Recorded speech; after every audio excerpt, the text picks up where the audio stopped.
ભગવાને આજ્ઞા આપી છે કે ભાઈ હવે બ્રેક કરો, કંઈ વાંધો નહીં, બધું મળશે. અને ખરેખર બધું મળતું ગયું. મને પાર્ટીએ વોર્ડમાં પ્રમુખ બનાવી. અત્યારે હું શહેર લેવલે ઉપાધ્યક્ષ છું.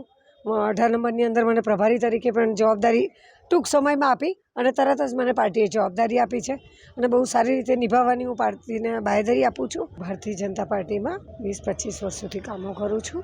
NGO સાથે જોડાયેલી છું અને સૌથી વધુ મારો સમય ભારતીય જનતા પાર્ટી માટે આપ્યો છે. હું 2015માં મારી ટિકિટની માગણી હતી ઉમેદવાર તરીકે. કંઈક હશે પછી મેં ચપ્પલની બાધા રાખી હતી કે હું 5 વર્ષ ચપ્પલ નહીં પહેરું જ્યાં સુધી મને ટિકિટ નહીં મળે ત્યાં સુધી. પણ પછી 4 વર્ષ પત્યા એટલે પછી મને કંઈક ઇન્જર્ડ થયું હતું પગમાં, એટલે 5મું વર્ષ બેઠું અને એક 5-6 મહિનામાં મને ક્યાંક વાઘોડિયા રોડ પર મેરેજમાં ગયા હતા અને મને પગમાં ઇન્જરી થઈ.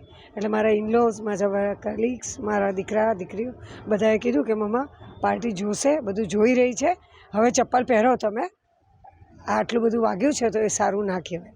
એટલે પછી મેં ચપ્પલ પહેરી લીધી. પણ પાર્ટી દરેક નાની નાની વાતોને ધ્યાનમાં રાખે છે, નાના નાના કાર્યકર્તાઓને ધ્યાનમાં રાખે છે. પાર્ટીએ જોયું હશે એટલે જ આજે આપણે ત્યાં બધા એમણે એક સરસ મજાના એવા બધા કાર્યકર્તાઓ, એવા બધા ઉમેદવારો આપ્યા છે કે જે જન જન સુધી પહોંચી શકે, જનતા જનાર્દનનું કામ કરી શકે.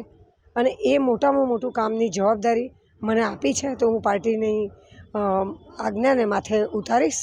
જો મેં બાધા રાખી છે એ તો ભગવાનને ખબર છે. અચ્છા, હું ચાલતી હતી, આપણા જગન્નાથજીનો રથયાત્રા હોય કે શિવજીની સવારી હોય, બધી જ જગ્યાએ વરસાદ ચોમાસા પાર્ટીના કામોમાં આપણે બધા ચાલીએ. એટલે પણ મેં કીધું ના, હવે બાંધતા રાખી છે ભગવાનની તો આવી રીતના અડધેથી ના છોડાય.